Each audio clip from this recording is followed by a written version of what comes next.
வணக்கம் வாசகர்களே. நீலாதேவி ஆடியோ நாவல் சேனலுக்கு உங்களை அன்புடன் வரவேற்கிறோம். இன்னைக்கு நாம கேட்க போற கதை தீண்டாத பொழுதுகள். கதையின் குரலாய் நான் ஆர்ஜே காமாட்சி. இந்த கதை உங்களுக்கு பிடிச்சிருந்தா லைக் பண்ணுங்க, ஷேர் பண்ணுங்க. கதையை பத்தின கருத்துக்களை கமெண்ட்ல தட்டி விடுங்க. வாங்க கதைக்குள்ள போகலாம்.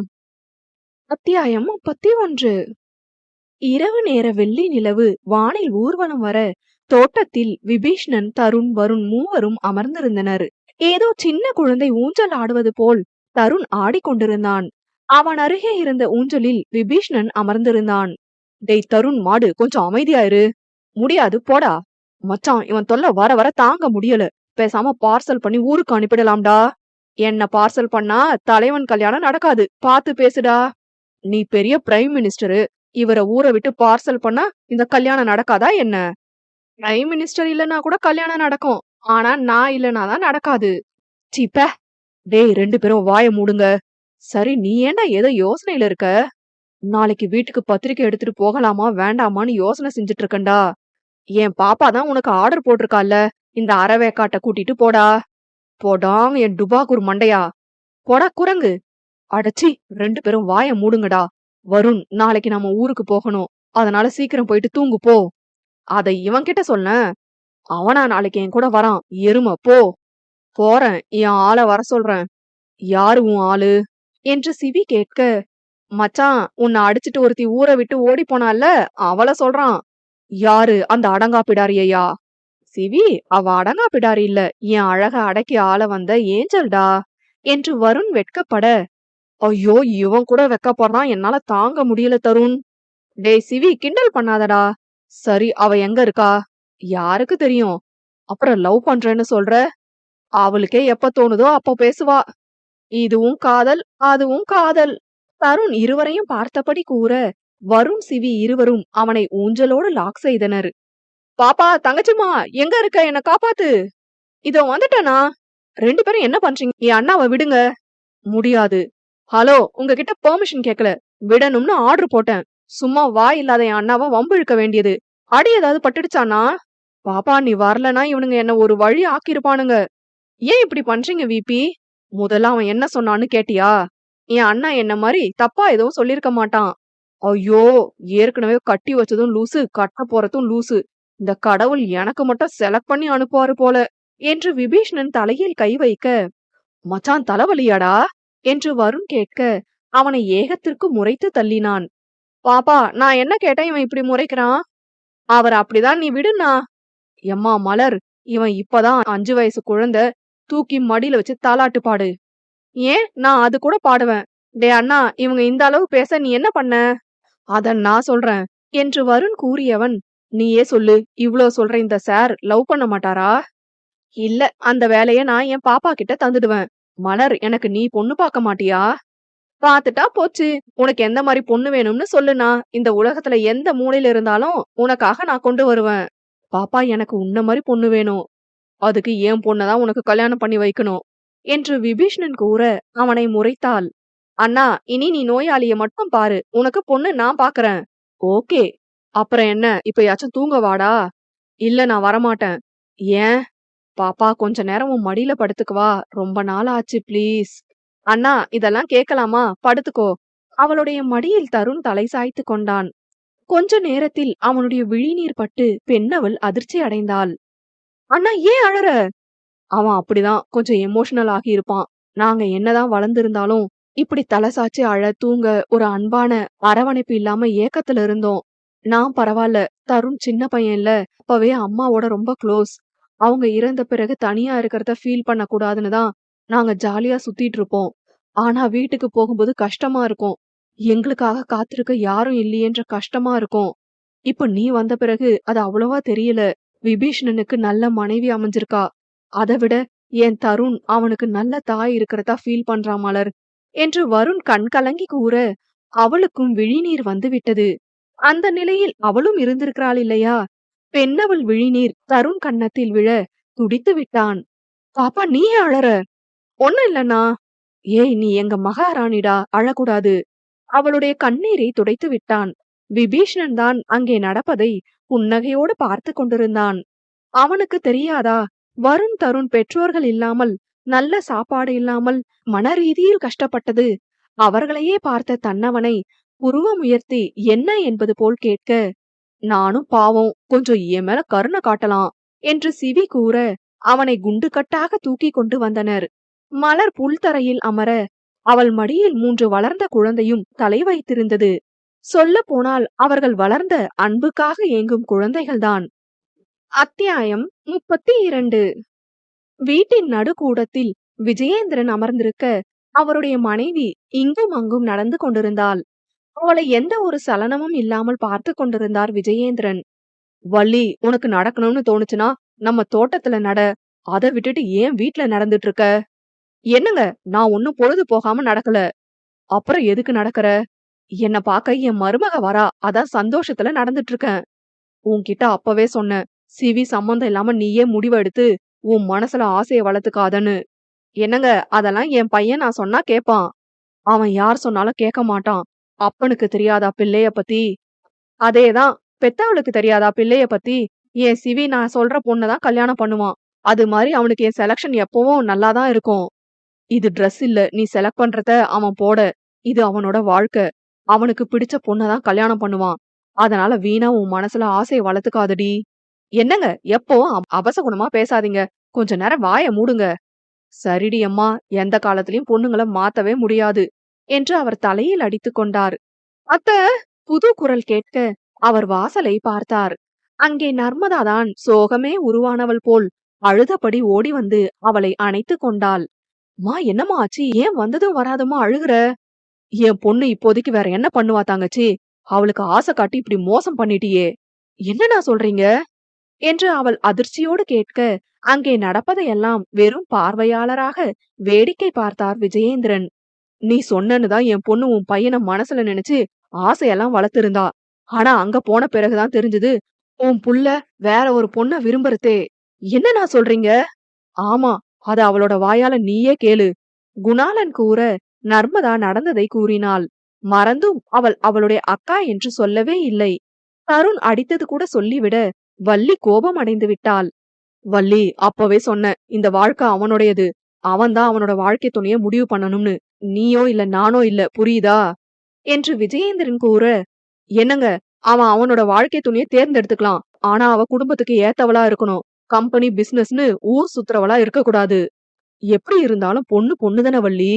ஊர் சுத்துறவ பொண்ணா இருக்க மாட்டா, பேயாதான் இருப்பா. அவ பேயெல்லாம் இல்ல.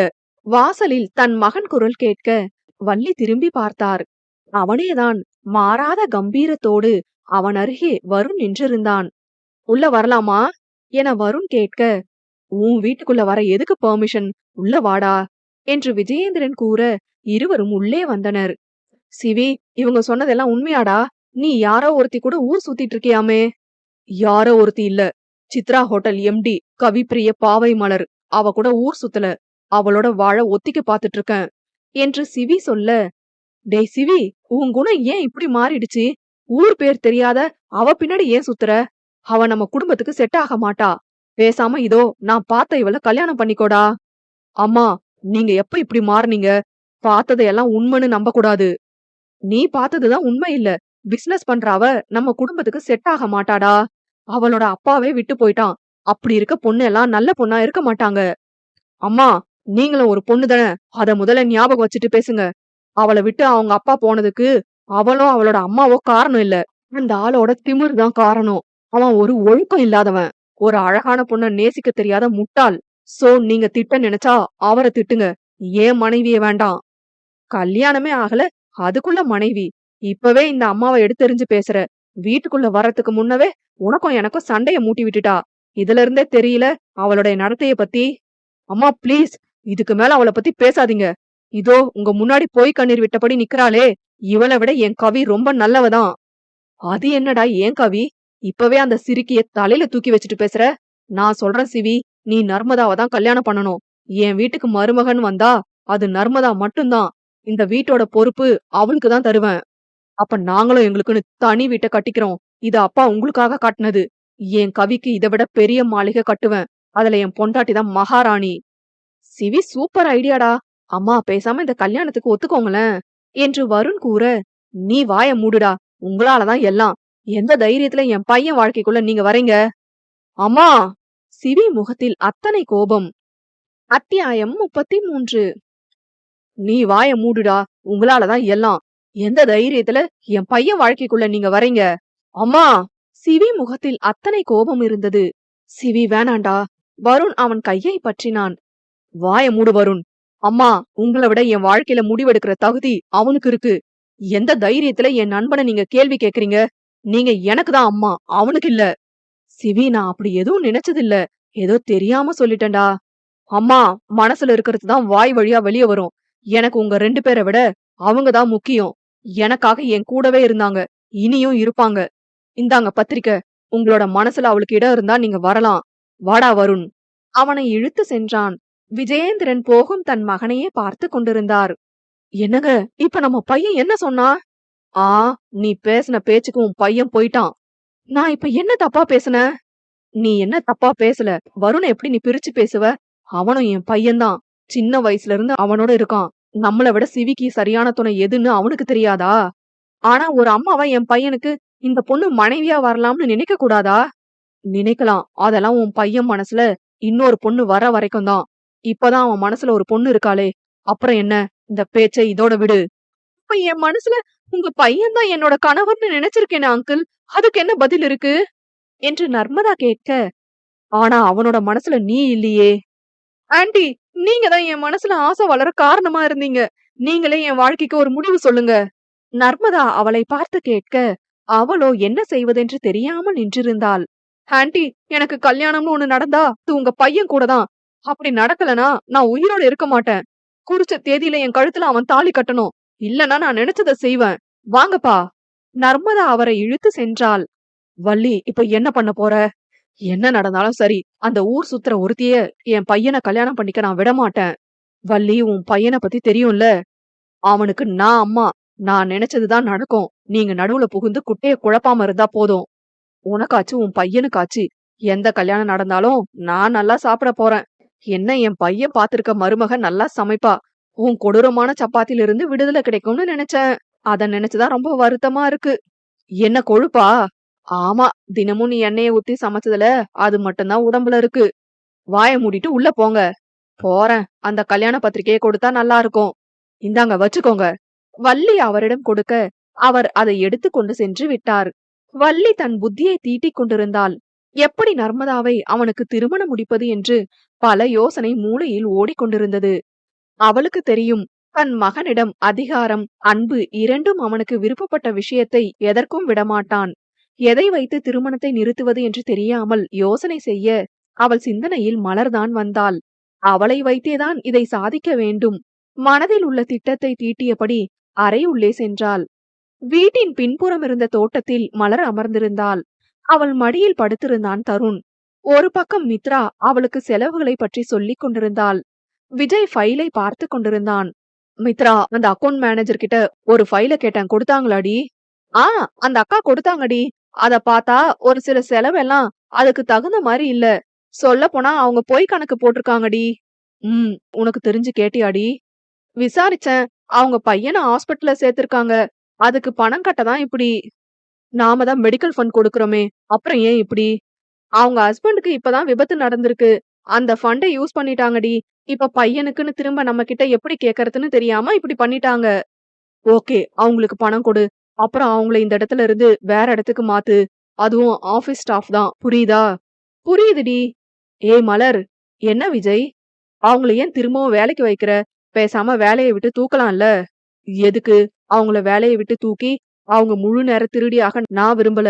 இந்த இடத்துல இருந்தா அவங்களோட தப்பான குணம் மாறக்கூட வாய்ப்பு இருக்கு. ஆனா பனிஷ்மெண்ட் எப்பவுமே அவங்களோட மனச குறுக்கு வழியில தான் அழைச்சிட்டு போகும். சோ இது ஓகேடா. ஏதோ பண்ணு. ஆமா, உதயா எப்போ வரா? இன்னைக்கு வரேன்னு சொன்னா. போலீஸ் ஆனதுல இருந்து மேடம் கண்டுக்கவே மாட்டேங்கிறா. ரொம்ப பெரிய ஆள் ஆகிட்டா போல. ஆமாண்டா. மலர் தன் மடியில் இருந்த தருண் தலையை வருடி கொடுத்தாள். அத்தியாயம் 34. பனிப்பொழிவு எங்கும் இருக்க பார்க்கில் ஓடிக்கொண்டிருந்தான் 6 அடி உயர்ந்தவன். அவன் கண்ணில் ஏதோ ஒரு வலி இருந்தது. பார்க் முழுக்க குழந்தைகள், வயதானவர்கள் எல்லாம் ஓடிக்கொண்டிருந்தனர். மூச்சு வாங்க அங்கே இருந்த கல்திட்டில் அமர்ந்தான். அவனுடைய போன் ஒலிக்க எடுத்தான். Hello, Akash sir? எஸ், சொல்லுங்க. சார், உங்களை பார்க்க ஒரு பொண்ணு வந்திருக்காங்க. யாரு? அதுவும் இவ்ளோ காலையில வந்திருக்காங்க? பேர் கேட்டீங்களா? எஸ் சார், கேட்டோம். பட் அவங்க சொன்ன பேர் என்று இழுத்தாள். என்ன சொன்னாங்க சொல்லுங்க. பேபி கேரட்னு சொன்னாங்க சார். அந்த பெயரை கேட்ட உடனே ஆகாஷின் இதழ்கள் விரிந்தது. நீங்க அவங்கள உட்கார வைங்க, நான் வந்துடுறேன். Okay sir. அவன் அழைப்பை துண்டித்துவிட்டு எழுந்து சென்றான். அங்கே வீட்டையே சுற்றி பார்த்து கொண்டிருந்தாள் உதயா. உள்ளே நுழைந்தவன், ஏய் பேபி கேரட், டேய் செத்த பயல, எங்க போன? அடியே, உன்னை எவன் விடிஞ்சதும் விடியாததுமா வர சொன்னது? எனக்கு எப்ப ஃபிளைட் வருதோ இப்பதான் வருவேன். நீ முன்னாடியே வரத்த சொல்லி இருந்தா நானே உன்னை பிக்கப் பண்ண வந்திருப்பேன். உனக்கு சர்ப்ரைஸ் பண்ணலாம்னு நினைச்சேன். ஆனா நீ கரெக்டா ஜாகிங் போயிட்ட. சரி, இந்த முறை எத்தனை நாள் தங்க போற?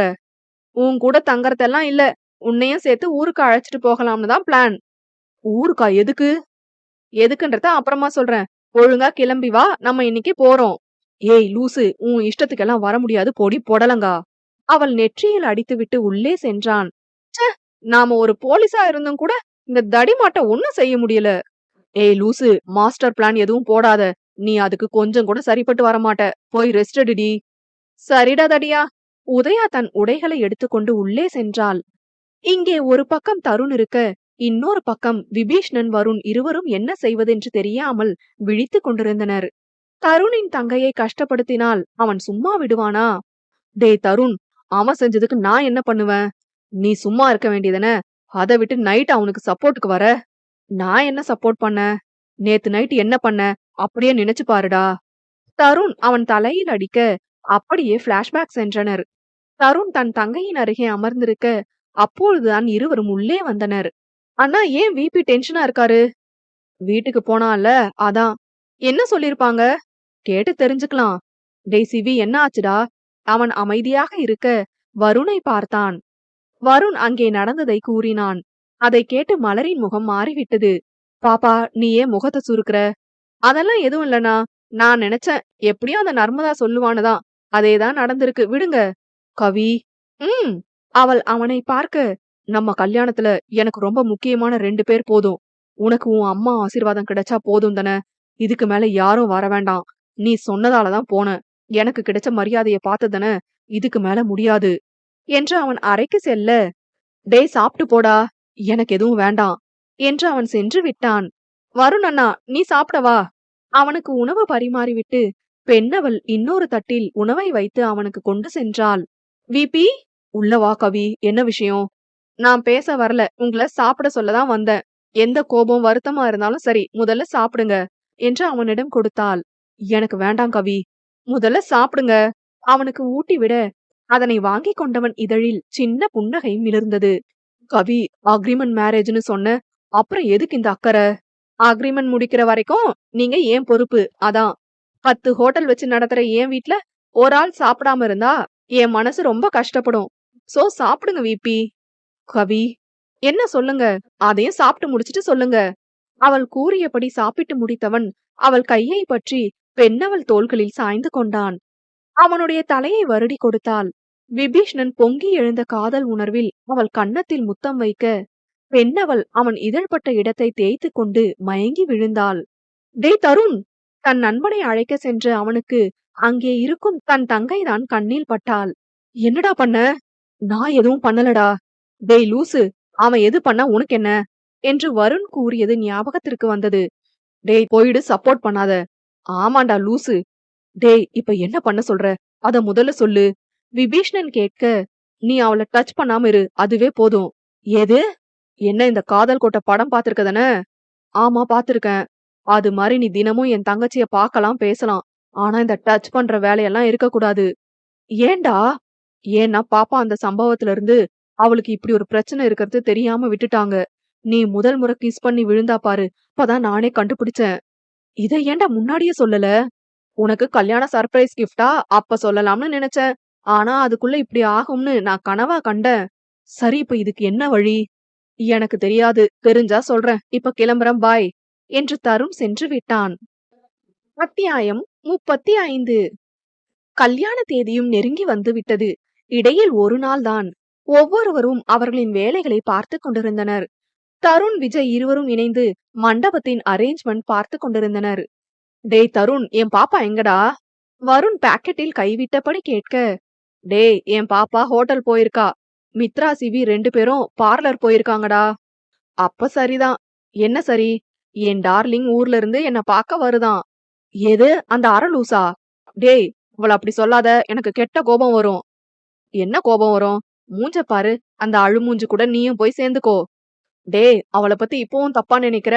தலைவி இப்ப அழுமூஞ்சு இல்ல, அவ போலீஸ்காரி. உன்னை உள்ள வச்சு லாடம் கட்டுவா. ஏது, அந்த அழுமூஞ்சி? என் நண்ப வந்தா பறவை மாதிரி பறந்து மேல போய் உட்காந்துக்குவா. அவளுக்கு நீ இவ்ளோ பில்டப் தர? தருண், நீ ரொம்ப பேசுற. வாய் இருக்கு பேசுறேன், அதுல உனக்கு என்ன கஷ்டம்? டேய் வருண்! குரல் மட்டும்தான் கேட்டது. இருவரும் வாசலை பார்க்க உதயா அவனை ஓடி வந்து அணைத்து கொண்டாள். டேய் வருண், உன்னை நான் ரொம்ப மிஸ் பண்றேன் தெரியுமா? மை ஸ்வீட் ஹார்ட், என் செல்லம் என்று அவன் கன்னத்தில் முத்தம் வைத்தாள். இதை பார்த்த விஜய், தருண் இருவரும் ஆவென்று பார்த்தனர். அடியே லூசு, முதல்ல கீழே இறங்குடி. ஏன்? ஏன்னா உன் மாமா நிக்கறான். அவர்தான் வீட்ல இல்லையே, எல்லாம் கேட்டுட்டு தான் வந்தேன். அடியே லூசு, உன் வாயை மூடிட்டு வாசல பாருடி. டேய் லூசு, அவரோட இருந்து எங்க பார்த்தாலும் அவராவே தெரியுது போல. உதயா திரும்பி பார்க்க அங்கே விபீஷ்ணன், அவள் அருகே மித்ரா, மலர் மூவரும் நின்றிருந்தனர். அவர்களை பார்த்தவள் அவனிடமிருந்து இறங்கி அவன் பின்னே மறைந்து கொண்டாள். ஏய் உதயா, எப்ப வந்த?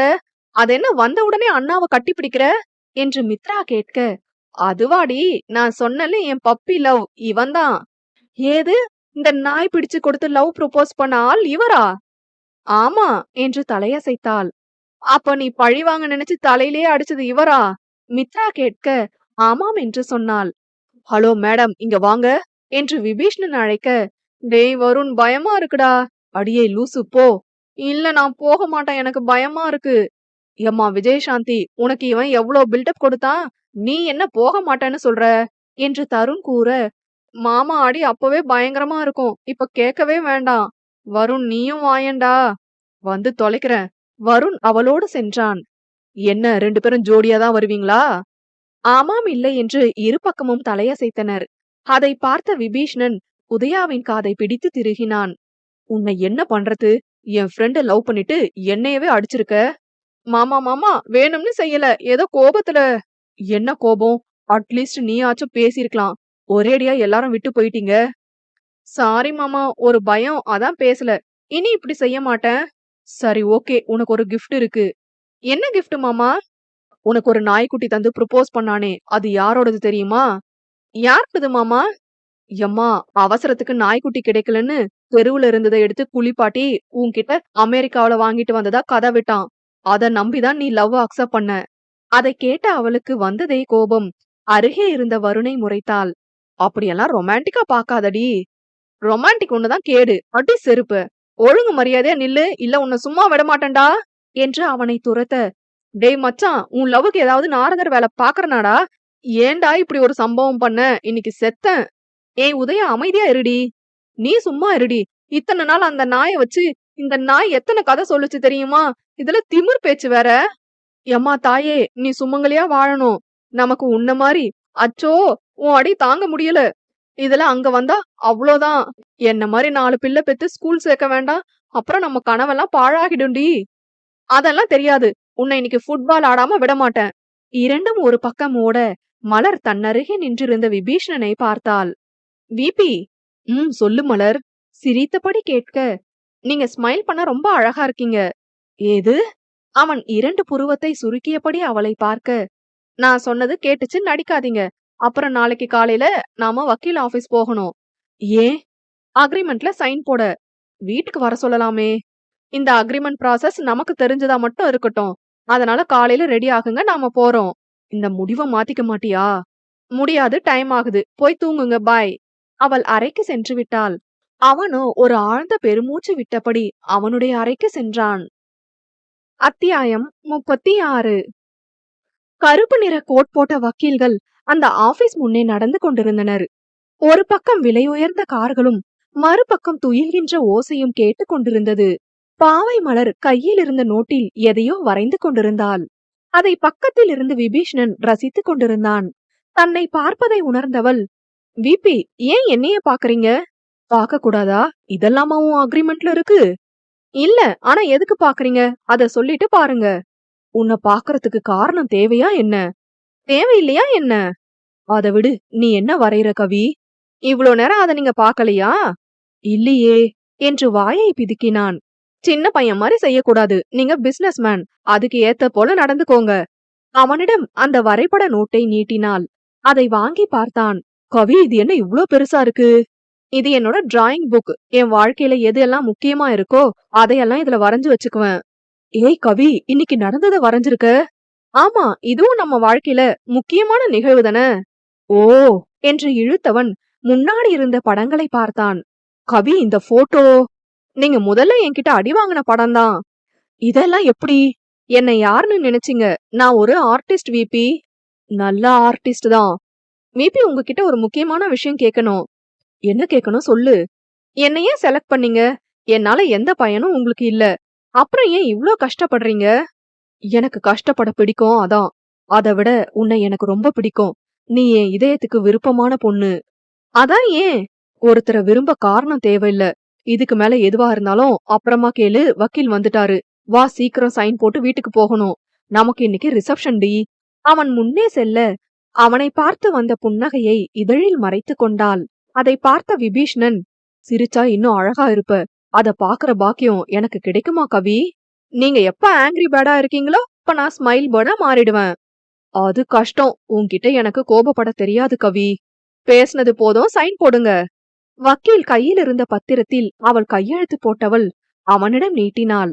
அதை வாங்கியவன் படித்து கூட பார்க்காமல் சைன் போட்டான். விபி, படிக்கலையா? அதை ஏன் படிக்கணும்? உன் மேல நம்பிக்கை இருக்குடி. ஏன் சொத்தையா எழுதி வாங்க போற? இப்படி வாங்கிட்டா? அலோ மேடம், வில்லியாக ட்ரை பண்ணாதீங்க. அதுக்கு நீ சுத்தமா சரிப்பட்டு வரமாட்ட. விபி, சும்மா சொன்ன கவி. உனக்கு பணம் தான் முக்கியம்னா உன் அப்பா கொடுத்த பணத்தை வாங்கியிருப்ப. இதெல்லாம் உங்களுக்கு எப்படி தெரியும் விபி? எனக்கு எல்லாம் தெரியும் கவி. சோவா, வீட்டுக்கு போலாம், டைம் ஆகுது. சரி வாங்க. இருவரும் காரில் ஏற விபீஷ்ணன் காரை ஓட்டினான். கவி, சொல்லுங்க. நாம எப்ப சென்னை போறோம்? ஹோட்டல் வேலை முடிஞ்சிடுச்சு. ஸ்கூல் திறக்க டைம் ஆகும். அதனால ஹோட்டல்ல திறந்து வச்சுட்டு போகலாம். கவி, அந்த ஸ்கூலை எதுக்காக கட்டுற? என்னோட கனவு அதான். அம்மா இறக்கறதுக்கு முன்னவே அதுக்காக நான் லோன் வாங்கி திட்டம் போட்டு இடம் கூட பார்த்து வச்சுட்டேன். ஆனா எல்லாம் கூடி வரும்போது என் அம்மா இறந்துட்டாங்க. அப்ப எங்களுக்கு 3 ஹோட்டல் இருந்தது. அத பாக்கணும். அப்ப இருந்த நிலையில ஸ்கூல பத்தி யோசனை செய்ய முடியல. இப்ப ஹோட்டல் அதிகமாகிடுச்சு. என் கனவை நிறைவேற்றிக்க வேணும். அதான் இப்ப கட்டுறேன். குட், நல்லது. இத்தனை நாள் ஆகியும் உன் கனவை விடக்கூடாதுன்னு நீ நினைச்சிருக்க. I like it. நன்றிகள் பல. அவள் தலை தாழ்த்தி கூற, ஏய், என்ன பண்ற? பார்த்தா தெரியல, சக்கரவர்த்திக்கு மரியாதை தரேன். ராணி மரியாதை தர வேண்டிய அவசியம் இல்ல. நீ இங்க இருக்க என்று அவன் இதயத்தை காட்டினான். சோ, ராணி மரியாதை செய்ய வேண்டாம். கட்டளை போடுங்க, அடியே நிறைவேத்துவேன். விபி, பேசாம கார் ஓட்டுங்க. அது முடியாது. ஏன்? நீ பக்கத்துல இருக்கும்போது எப்படி பேசாம இருக்க முடியும்? அச்சோ கடவுளே! என்னாச்சுமா கடவுளுக்கு? அவருக்கு எதுவும் இல்ல, எனக்குதான். பேசாம வண்டியை ஓட்டுங்க. சரி என்று விபீஷ்ணன் தலையசைத்தான். பாவை மலர் வேடிக்கை பார்த்தபடி வந்தாள். அந்த ஜோடிகளின் வாழ்வில் வரப்போகும் பூகம்பத்தை அப்பொழுது அவர்கள் அறியவில்லை. இங்கே வீட்டில் நடுக்கூடத்தில் வள்ளி அமர்ந்திருந்தாள். அவளை பார்த்தபடி வருண், தருண் இருவரும் ஒரு பக்கம் நின்றிருந்தனர். மற்றொரு பக்கம் உதயா, மித்ரா இருவரும் இருந்தனர். இதில் விஜயை வந்தவுடனே அழைத்து கொண்டு விஜயேந்திரன் வெளியே சென்று விட்டார். வள்ளி அங்கே நிற்பவர்களை எரிக்கும் பார்வை பார்த்தாள். ஹே உதயா. சொல்லுங்க அத்த. இன்னுமாடி அவங்க வெளியே சுத்திட்டு இருக்காங்க? கல்யாணம் ஆக போது, எந்த நேரத்துல எங்க சுத்தனா என்ன என்று தருண் கூற அவனை முறைத்தார் வள்ளி. இந்த முறைப்புக்கெல்லாம் நான் பயப்பட மாட்டேன் என்ற ரீதியில் தருண் நின்றிருந்தான். அடியே, அவளோ சலிப்போடு, சொல்லுங்க அத்த. போன் போட்டு சீக்கிரம் வர சொல்லுடி. என்கிட்ட போன் இல்ல. உதயா எங்கோ பார்த்தபடி கூறினாள். அவளின் அலட்சியத்தை பார்த்து அவருக்கு கடுப்புதான் வந்தது. ஏதோ திட்ட வாயெடுக்க வீட்டு வாசல் முன் கார் வந்து நிற்கும் சத்தம் கேட்டது. குடும்பமே வாசலை பார்க்க பாவை மலரை பூ போல் கையில் ஏந்தி கொண்டு உள்ளே வந்தான். தன் மகன் கையில் அவளை பார்க்க அவருக்கு வயிறு பற்றி கொண்டு எரிந்தது. அத்தியாயம் 37. குடும்பமே வாசலை பார்க்க பாவை மலரை பூ போல் கையில் ஏந்தி கொண்டு உள்ளே வந்தான்.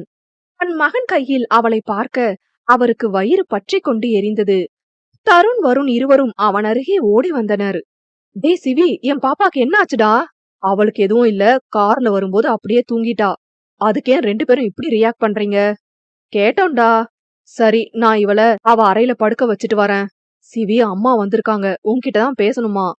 ஓகே என்று தலையசைத்தவன் தன் தாயை தாண்டி செல்ல, சிவி வெயிட் பண்ணுங்க, அவ்வளவுதான் வார்த்தையை கூறிவிட்டு தன்னவளை அறையில் படுக்க வைத்துவிட்டு கீழே வந்தான். என்ன விஷயம் சொல்லுங்க, எதுக்கு வந்திருக்கீங்க? நான் உன் அம்மாடா, காரணத்தோட தான் உன்னை பார்க்க வரணுமா என்ன? இத்தனை நாள் வரல, இப்ப வந்திருக்கீங்க, அதான் கேட்டேன். உன் கல்யாணத்தை பார்க்க தான் வந்தேன். பெத்தவங்க இருக்கும்போது அனாதை மாதிரி கல்யாணம் பண்ற? நான் அனாதை இல்ல, என் ஃப்ரெண்ட்ஸ் இருக்காங்க. கல்யாணத்தை பார்க்க வந்தீங்கல்ல, பாத்துட்டு போங்க. மித்ரா, விஜய் எங்க? அவர் வெளியே போயிருக்காருண்ணா. ஓகே, நீ இவங்க தங்க வேண்டிய அறைய காட்டு. தருண் வா, நாம பேக்கப் பண்ணலாம். இதோ வந்துட்டேன் என்று அவனுடன் வருணும் சென்று விட்டான். மித்ரா உதயா இருவரும் வள்ளி தங்க வேண்டிய அறையை காட்டினர். வள்ளி முகத்தில் அப்பட்டமாக கோபம் தெரிந்தது. அத்த, உங்களுக்கு எது வேணும்னாலும் கிடைக்கும், என்ன கூப்பிடுங்க சரியா? அவரோ பதில் சொல்லவில்லை. அத்த, நைட்டு நம்ம மண்டபத்துக்கு போகணும், சோ இப்ப ரெஸ்ட் எடுங்க, பாய். பேச போன மித்ராவை இழுத்து கொண்டு வெளியில் வந்தாள் உதயா. ஏய் உதயா, ஏன் இப்படி இழுத்துட்டு வர? ஆன்ட்டி பாவம், தனியா இருப்பாங்க. ஏது, இவங்க பாவமா? உனக்கு என் அத்தைய பத்தி தெரியாது, அவங்க எவ்வளவு பெரிய வில்லி தெரியுமா? என்னது வில்லியா? ஆமாண்டி, அவங்க பாக்கதான் பாவமா இருப்பாங்க, ஆனா பாக்குற வேலை பயங்கரமா இருக்கும். அப்ப நம்ம மலருக்கு இன்னொரு வில்லியா? ஏய், இவங்க முன்னாடி நர்மதா எல்லாம் ஒரு ஆளே இல்ல. என்னடி சொல்ற? ஆமா, ஆனா மாமா இருக்காரு, அது வரைக்கும் நம்ம மலருக்கு எதுவும் ஆகாதுடி. சரி வா, நாம ட்ரெஸ் எடுத்து வைப்போம். இருவரும் ட்ரெஸ் எடுத்து வைத்தனர். இங்கே விஜய் மண்டபத்திற்கு சென்றவன் விஜயேந்திரனோடு வேலை பார்த்துவிட்டு வீட்டிற்கு வந்தனர். மித்ரா, மித்ரா! விஜய் அவள் பெயரை ஏலம் போட, வந்துட்ட விஜய், எதுக்கு இப்படி கத்துற? ஏய் லூசுங்களா, நாளைக்கு காலையில கல்யாணம், எல்லாரையும் மண்டபத்துக்கு போக சொன்னா இங்க என்ன பண்றீங்க? கிளம்புங்கடி. நாங்க கிளம்பிட்டோம், உன் ஃப்ரெண்டு தான் இன்னும் கிளம்பல. யாரு, மலரா இன்னும் கிளம்பல? இல்ல, அதை என் பாஸ் பாத்துக்குவாரு, சோ நீ கிளம்பு. டேய் விஜய், சொல்லுங்கப்பா. நானும் வந்ததுல இருந்து பாக்குறேன், என் மருமகளை என் கண்ல காட்டவே இல்ல, கொஞ்சம் வர சொல்லுடா. இதோ வர சொல்றேன்ப்பா. மித்ரா, மலர வர சொல்லு. வர சொல்றேன். மலர் அறைக்கு ஓடி சென்றவள் அவளை கையோடு அழைத்து வந்தாள். மித்ரா, என்ன ஆச்சுடி? மலர், உன் வருங்கால மாமனார் உன்னை பாக்கணும்னு சொன்னாருடி, வா என்று அழைத்து வந்தவள் அவளை விஜயேந்திரன் முன் நிற்க வைத்தாள். வணக்கம் மாமா. அட, என் பையன் என்ன குணமான பொண்ண கல்யாணம் பண்ணிக்க போறான். வணக்கம் மருமகளே, நான் தான் உன் மாமனார் விஜயேந்திர சக்கரவர்த்தி. தெரியும் மாமா, நீங்க எங்க கல்யாணத்துக்கு வந்ததுல எனக்கு ரொம்ப சந்தோஷம், என்ன ஆசீர்வாதம் பண்ணுங்க மாமா என்று அவர் காலில் விழுந்து ஆசீர்வாதம் வாங்க அங்கே வள்ளி வந்து விட்டார். தன் குரலை செரும அவளை நிமிர்ந்து பார்த்த மலர் அவருக்கும் வணக்கம் வைக்க அதை பெரியதாக எடுத்துக்கொள்ளவில்லை. என் பொண்டாட்டிக்கு அவளை விட அழகான பொண்ண பார்த்தா பொறாம, அதான் முகத்தை அப்படி திருப்பிட்டு இருக்கா. நீ கோச்சுக்காத மருமகளே. அவள் மௌனமாக சிரிக்க வள்ளி தன் கணவரை முறைத்து வைத்தாள். நான் உண்மையதானே சொன்னேன். என்ன உண்மைய சொன்னீங்க? அப்படியே ஹரிச்சந்திரன் குடும்பம், போங்க, போய் கிளம்புங்க. வார்த்தை கடுப்புடன் வர அவர் வாயை மூடிக்கொண்டு சென்று விட்டார். வள்ளி தன் எதிரே நிற்கும் அவளை பார்த்தார். என் பையனை என்கிட்ட இருந்து பிரிச்சுட்டல, உன்னை சும்மா விட மாட்டேன். அச்சுச்சோ அத்தை, அந்த செயல எந்த காலத்திலயும் நான் செய்யவே மாட்டேன். அவர் என்ன கல்யாணம் செஞ்சாலும் உங்க பையன்தான். இல்ல, என் பையன் நான் சொன்ன சொல்ல தட்டாம கேப்பான். முதல் முறையா என் பேச்ச தவறிட்டான், அதுவும் உனக்காக. நீங்க தப்பா நினைக்கிறீங்க. நீ எதுவும் பேச வேண்டாம். உன்னை எல்லாரும் ஏத்துக்கிட்டாலும், ஆனா நான் எப்பவும் உன்னை என் மருமகளா ஏத்துக்க மாட்டேன் என்று முகத்தை திருப்பிக் கொண்டு சென்று விட்டார். என்னடி இவங்க இப்படி பேசுறாங்க? எல்லார் வீட்லயும் இருக்கிறதுதான் மாமியார் கொடுமை, இதெல்லாம் பெருசா எடுத்துக்க கூடாதுடி. அவங்க பையன் மேல இருக்கிற பாசத்துல இப்படி எல்லாம் பேசுறாங்க. இதே ஒரு பேர பையன் வந்துட்டா எல்லா சண்டையும் மாறிடும். மலர் ரொம்ப தேறிட்டடி. உதயா அவள் தோள்களை தட்டி கொடுக்க, என்ன தட்டினது போதும், உன்கிட்ட சொன்ன விஷயம் என்ன ஆச்சுடி? அதெல்லாம் முடிஞ்சுது, நாளைக்கு காலையில பாரு இந்த உதயா திறமைய. பாக்கதானே போறேன், ஏதாவது சொதப்பல் பண்ணி இருந்த நாளைக்கு நீ காலிதான். தெரியும் ஹிட்லர் மேடம், நீங்க சொன்னபடி நாளைக்கு நடக்கும். மண்டபத்துல பாருங்க, போதுமா? இப்ப வாங்க, நாம போகலாம். மூவரும் மேலே சென்று விட்டனர். அத்தியாயம் 38. செவ்வானம் வெட்கம் கொண்டு பூமி மகளை பார்க்க வருவேனா என்று சூரியன் வெளியே வராமல் விளையாட்டு காட்டிக் கொண்டிருக்க, மங்கள வாத்தியங்கள் முழங்கிக் கொண்டிருக்க, மணமேடையில் விபீஷ்ணன் மாப்பிள்ளை தோரணையில் ஆணழகனாக அமர்ந்திருந்தான். நெற்றியில் அலைபாய்ந்த கேசம், கூர்மையான விழிகள், இதழில் அளவான புன்னகை, கழுத்தில் தங்கச் செயின், நெற்றியில் சந்தனம் வைத்திருந்தான். அவனருகே மாப்பிள்ளைக்கு தோழனாக நின்றிருந்தான் தருண். விஜயேந்திரன் தன் மகன் கல்யாணத்தில் முதல் ஆளாக நின்று கொண்டிருந்தார். வரும் விருந்தினர்களை வரவேற்றார். வள்ளி ஏகபோக கோபத்தில் நின்றிருந்தாள். வருண் அவரோடு வாசலில் நின்றிருந்தான். டாடி, அம்மா உங்களதான் முறைக்கிறாங்க. அவ என்னைக்குடா நல்லா பாத்திருக்கா? நமக்கு நிறைய வேலை இருக்கு. சோ வாய மூடிட்டீங்க பாருடா. அதுவும் சரிதான். இருவரும் வருபவர்களை இன்முகத்துடன் வரவேற்றனர். பொண்ணு அழைச்சிட்டு வாங்கோ என்று ஐயர் கூறவும் உதயா மித்ரா இருவரும் தன் தோழியை அழைத்து வந்தனர். பாவை மலர் இயற்கையிலேயே அழகி. இதில் முகத்தில் கல்யாண கலை வேறு ஒட்டி கொண்டிருக்க அவளை ஆவென்று பார்த்து கொண்டிருந்தான் விபீஷ்ணன். தன் நண்பனின் தோள்களை உலுக்கினான் தருண். டே மச்சான், உனக்கும் அவளுக்கும் தான் கல்யாணம். இனி தினமும் அவளை பார்க்க தானே போற, அப்புறம் என்ன? இருந்தாலும் என் ஆள் இப்போ ரொம்ப அழகா இருக்காடா. என் பாப்பா அழகாதான் இருப்பா. பொய் சொல்லாதடா. நான் சொல்றது இருக்கட்டும், ஒழுங்கா மந்திரத்தை சொல்லு. ஐயர் வேற டென்ஷன் ஆகிறாரு. ஓ, விபீஷ்ணன் திரும்பி கொண்டான். பாவை மலர் அவன் அருகே அமர்ந்து கொண்டாள். கவி, சொல்லுங்க. நான் நினைச்சு கூட பாக்கல நீ இவ்ளோ அழகா இருப்பன்னு. விபி, மந்திரத்தை சொல்லுங்க. அத மட்டும்தான் ரொம்ப நேரமா சொல்லிட்டு இருக்கேன். ஐயரே, எப்ப தாலி கட்டுறது? அடே அம்பி, கொஞ்சம் பொறுமையா இரு. இந்த காலத்து பசங்களுக்கு கொஞ்சம் கூட பொறுமையே இல்ல. அச்சோ, என் பையன் என்ன மாதிரியே இருக்காண்டா என்று விஜயேந்திரன் கூற, அப்ப நீங்களும் லவ் பாய் தானா? சே, நான் லவ் பாய் இல்ல, அப்பவே பிளே பாய். அந்த அளவு என் பையனுக்கு விவரம் பத்தல. நீங்க அவருக்கு அப்பா, அப்படி பேசுங்கப்பா. அதுக்கு என்ன இப்போ? அப்பா, என்ன அங்கேயே நிக்கிறீங்க, இங்க வாங்க என்று வருண் அவரை அழைக்க, இதோ வந்துட்டண்டா. விஜயேந்திரன் அவன் அருகே வந்து நின்றார். அப்பா, அம்மா வரல? நல்ல விஷயம் நடக்கும்போது அவளை ஏன்டா ஞாபகப்படுத்துற? அப்பா, நீங்க இப்படி பேசுறது தெரிஞ்சது நைட்டு கிடைக்கிற சப்பாத்தி கூட கிடைக்காது. அந்த மானங்கெட்ட சப்பாத்தி சாப்பிடறதுக்கு நான் சும்மா இருக்கலாம். அதான் என் மருமக வந்துட்டாலே, இனி ஒரே ஜாலிதான் எனக்கு. உலகத்துல உங்கள மாதிரி அப்பா எங்கேயும் இருக்க மாட்டாங்க. அதான் நான் இருக்கனே. கெட்டி மேளம், கெட்டி மேளம். ஐயர் தாலி எடுத்து கொடுக்க, ஐயரே, ஒரு 2 நிமிஷம் வெயிட் பண்ணுங்க என்று மலர் கூற, எதுக்கு வெயிட் பண்ணணும்? விபி, பயப்படாதீங்க. முக்கியமான ஒரு ஆள் இன்னும் வரல. முக்கியமான ஒரு ஆளா? யாரு வரணும் பாப்பா என்று தருண் கேட்க, உங்களுக்கு கூட அவரை தெரியும்னா? எனக்கு தெரியுமா? ஆமாண்ணா, ஒரு 2 நிமிஷம் வெயிட் பண்ணுங்க. அவள் வாசலையே புன்னகையோடு பார்த்தாள். அதோ அவரே வந்துட்டாங்கண்ணா என்று அவள் கூற, விபீஷ்ணன் வாசலை பார்த்தான். அதை பார்த்த நேரத்தில் அவனுடைய கால்கள் தன்னிச்சையாக எழுந்தது. தருண் வருண் இருவரும் உறைந்து விட்டனர். விபீஷ்ணன் மேடையில் இருந்த தன்னவளை பார்த்தவன் அவள் அர்த்தமாக சிரித்து வைக்க, புன்னகை முகத்துடன் வந்த அவனை ஓடி சென்று அணைத்து கொண்டான். ஆரடி ஆடவன். இருவரின் சட்டையை கண்ணீர் துளி நனைத்திருந்தது. வருண் தருண் இருவரும் ஓடி வந்து அவர்களோடு இணைந்து கொண்டனர். இத்தனை நாளா எங்க இருந்தடா? இப்பதான் எங்களை பார்க்க வரணும்னு நினைச்சியா? வருண் அவனை திட்ட, டேய், உங்க திட்டு பாசம் பாயாசம் எல்லாம் அப்புறமா கொட்டுங்க. இப்ப என் பாப்பா மேடையில தனியா உட்கார்ந்திருக்கா. முதல்ல அவ கழுத்துல தாலி கட்டுடா. நீ எப்படி வந்த? நடந்துதான். டேய், என்ன கலாய்க்கிறியா? டேய், நீ மாப்பிள, முதல்ல போயிட்டு கல்யாணம் பண்ணு, அப்புறமா நம்ம பேசலாம். நான் திரும்பி வரத்துக்குள்ள போயிட்டா என்ன பண்றதுடா? இனி உன்னை தொலைக்க மாட்டேன். நான் எங்கேயும் போகல, முதல்ல போடா. அவனை அழைத்து வந்து அவள் அருகே அமர வைத்தான் ஆகாஷ்.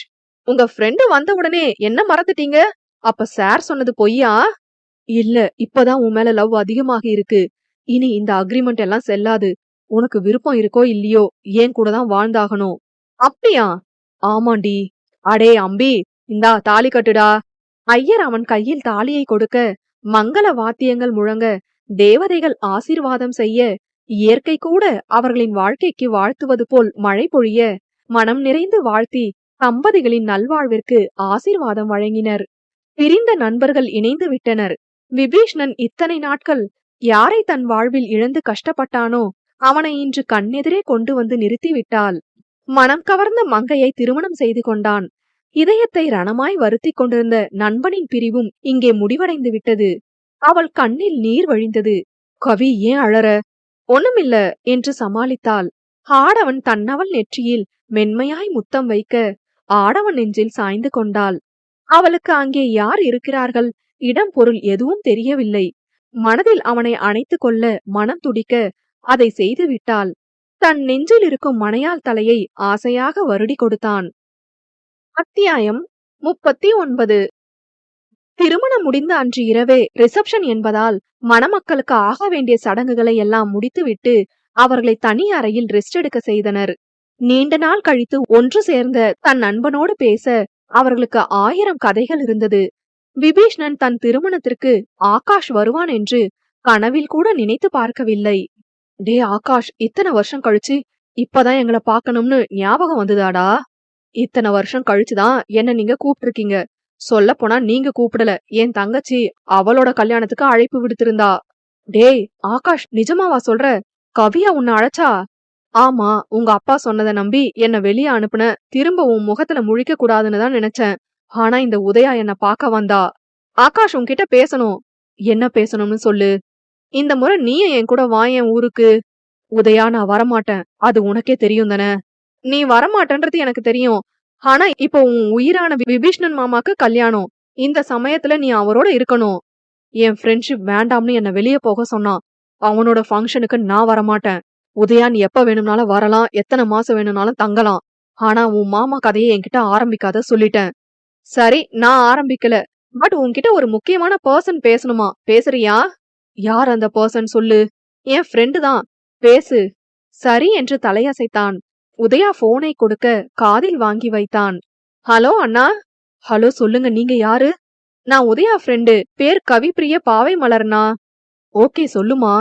அண்ணா, என்னோட மேரேஜ் இருக்கு, அதுக்கு உங்களை இன்வைட் பண்றேன், நீங்க உதயா கூட வாங்க. அதுக்காகவா போன் பண்ணீங்க? இல்லண்ணா, நான் கொஞ்ச நேரம் உங்ககிட்ட பேசணும். முதல்ல நான் சொல்ல வரத சொல்லிடுறேன், அப்புறம் நீங்க என்ன நினைக்கிறீங்கன்னு சொல்லுங்க. ஓகே தானே அண்ணா? ஓகே, சொல்லுமா. ஒரு சின்ன விஷயம் அண்ணா. உங்களோட ஃப்ரெண்டு, அதாவது என்னோட வருங்கால கணவர் விபீஷ்ணன், அவரை பத்தி தான் சொல்லணும். அவர் உங்களை சந்தேகப்பட்டு அப்ப திட்டி வெளியே அனுப்பியிருக்கலாம். அது கஷ்டமான விஷயம்தான், மன்னிக்க கூடாது. ஆனா அது தப்புன்னு ஒத்துக்கிட்டு தன் நண்பன் கிட்ட மன்னிப்பு கேட்க துடிச்சிட்டு இருக்காரு அவரு. அவருக்கு இடினா பயம், உங்களுக்கு தெரிஞ்சிருக்கும். அப்ப கூட அவரோட உள் மனசுல இருந்து உங்களோட பேர் தான் வெளியே வருது, ஆகாஷ் ஆகாஷ்னு. இதுல இருந்தே தெரிஞ்சிருக்கும் அவர் உங்களை எவ்வளவு மிஸ் பண்றாருன்னு. நான் அவர் செஞ்சத சரின்னு சொல்ல வரல, ஆனா அவர் தப்ப ஒத்துக்கிட்டாரு. எத்தனையோ வருஷம் நீங்க ஒன்னா இருந்து நிறைய பேசியிருக்கலாம், ஒருத்தரை ஒருத்தர் புரிஞ்சிருக்கலாம். ஆனா ஒரு சின்ன இடைவெளிய நீண்ட பாலமாக்க வேண்டாமே. நீங்க ஏதாவது ஒரு தருணத்துல உங்க நண்பனை மிஸ் பண்ணிருப்பீங்க. இப்படி எல்லாரும் பிரிஞ்சிருந்து வருத்தப்படுறத விட சேர்ந்து இருந்து அடிச்சுக்கலாம். எங்களோட கல்யாணத்துல நீங்க வந்தா நல்லா இருக்கும்னு நினைக்கிறேன். என்னோட அவருக்கு புதிய உறவு வரும்போது நீங்களும் உங்க நண்பரோட சேரலாம் இல்லனா? நீங்க எங்க கல்யாணத்துக்கு வந்தா அவருக்கு அதை விட பெரிய சந்தோஷம் எதுவுமே இருக்காது. ப்ளீஸ் நான் வாங்க என்று அவள் கூற, ஆகாஷ் நினைவு இப்பொழுது தன் நண்பர்களை சுற்றி வந்தது. அவனிடம் மௌனமே பதிலாக வர, அண்ணா. சரிமா, வரேன் என்று ஒற்றை வார்த்தையை கூறிவிட்டு அழைப்பை துண்டித்தான். நான் இங்க வரத்துக்கு ஒரு முக்கிய காரணமே என் பாப்பாதான். டேய் சிவி, நீ நிஜமாவே அதிர்ஷ்டசாலிதான்.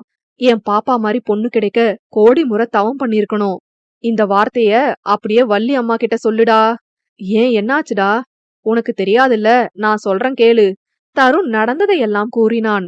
அப்ப நீ சொல்றத வச்சு பார்த்தா அம்மா இப்போ வில்லி ஆயிட்டாங்க போல. ஆமாண்டா, அவங்க இப்போ அந்த நர்மதா அரமெண்டல் கூட சேர்ந்து வில்லி ஆயிட்டாங்க. டேய் வருண், அந்த நர்மதா எங்கடா என்று சிவி கேட்க, அவளை ஏண்டா நீ கேக்குற என்று ஆகாஷ் கூற, உனக்கு தெரியாத ஆகாஷ், சொந்த அக்கான்னு கூட பாக்காம கவி முன்னேறி வரக்கூடாதுன்னு அப்பவே ஆள் செட் பண்ணி அவகிட்ட மிஸ்பிஹேவ் பண்ண வச்சிருக்கா. அதுக்கு காரணம் ராஜேஷ்னு ஒருத்தன். டேய், அவனை இன்னுமா போட்டு தள்ளாம வச்சிருக்கிற? அதெல்லாம் போட்டு தள்ளிட்டேன். இந்த நர்மதா மட்டும்தான். ரிசப்ஷன்ல எந்த பிரச்சனையும் பண்ணக்கூடாது, அதான் பாக்குறேன். நான் என்ன பத்தி கவலைப்படல. அவ இது வரைக்கும் தனியா பல கஷ்டத்தை அனுபவிச்சுட்டா. இதுக்கு மேல என் கவிக்கு கஷ்டம் வரக்கூடாதுடா. மச்சான் விடு, அதான் நாம பழையபடி குரூப் சேர்ந்துட்டோம்ல. இனி வில்லியாவது வில்லனாவது நாம தான் இனி கிங்கு, சரியாடா என்று ஆகாஷ் கூற, அரைக்கதவை திறந்து கொண்டு விஜயேந்திரன் தான் வந்தார். அவரை பார்த்த உடனே ஆகாஷின் முகம் மாறிவிட்டது. விபீஷ்ணன் ஏதோ பேச வர அதை அவனே கை நீட்டி தடுத்தான். அத்தியாயம் 40. ஆகாஷ் கூறிக்கொண்டிருக்க அரைக்கதவை திறந்து கொண்டு விஜயேந்திரன் தான் வந்தார். அவரை பார்த்த உடனே ஆகாஷின் முகம் மாறிவிட்டது. விபீஷ்ணன் ஏதோ பேச வர அதை அவனே கை நீட்டி தடுத்தான். வாங்கப்பா, வந்து உட்காருங்க என்று வருண் கூற அவர் ஆகாஷ் பக்கத்தில் அமர்ந்தார். எப்படி இருக்க ஆகாஷ்? நான் நல்லா இருக்கேன். சாரிடா. எதுக்குப்பா? எல்லாத்துக்கும். விடுங்கப்பா. அந்த இடத்துல நானா இருந்தாலும் அப்படிதான் நடந்திருப்பேன். சோ சாரி எல்லாம் வேண்டாம். நானும் உங்க பையன் மாதிரிதானே. ஆமா, நீயும் என் பையன்தான். எனக்கு மட்டும் பசங்களோட எண்ணிக்கை தான் அதிகமாகிட்டு இருக்கு. ஒரு பொண்ணு இப்பதான் வந்திருக்கா. நீங்க எல்லாம் எப்படா கல்யாணம் பண்றதா இருக்கீங்க? அப்பா, ஆல்ரெடி எல்லாருக்கும் ஆள் இருக்கு. இதோ இவனுக்கு மட்டும்தான் இல்ல.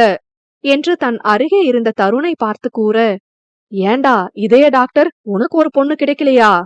பொண்ணெல்லாம் கிடைக்கும். ஆனா இவன் தான் ஒரு கொள்கையோட இருக்கானே. கல்யாணத்துல கூட கொள்கையா? ஆமா, மலர் பாக்குற பொண்ணதான் இவன் கல்யாணம் பண்ணுவானா? ரொம்ப நல்லது. சரி, நீங்க ரெஸ்ட் எடுங்க, நான் போறேன். விஜயேந்திரன் அங்கிருந்து சென்று விட்டார். டேய் சிவி, அப்பா கிட்ட எப்பயாச்சும் பேசிருக்கலாம்ல என்று ஆகாஷ் கேட்க, என்னால எதையும் மறக்க முடியாதுடா. நானே மறந்துட்டேன், அப்புறம் என்ன? நீ மறந்துடுவ, ஆனா என்னால முடியாது. இத்தனை வருஷம் நீ இல்லாம நாங்க எவ்வளவு கஷ்டப்பட்டோம் தெரியுமா? அதை விட தப்பு செய்யாத உன்னை தள்ளி வச்சு உன்னை எவ்வளவு கஷ்டப்படுத்தி இருப்பேன். அதனால நான் எவ்வளவு கஷ்டப்பட்டேன் தெரியுமா? அவ்வளோ சீக்கிரம் மறக்க முடியாதுடா. விபீஷ்ணன் படுக்கையில் சரிந்து விட்டான். மூவரும் அவனுக்கு தனிமை கொடுத்து விட்டு சென்றனர். விபீஷ்ணன் நினைவு பின்னோக்கி சென்றது. ஆகாஷ் இருக்கும்போது நால்வரும் ஒரே வீட்டில்தான் இருந்தனர். தருண் மருத்துவமனையை பார்த்து கொண்டிருந்தான்.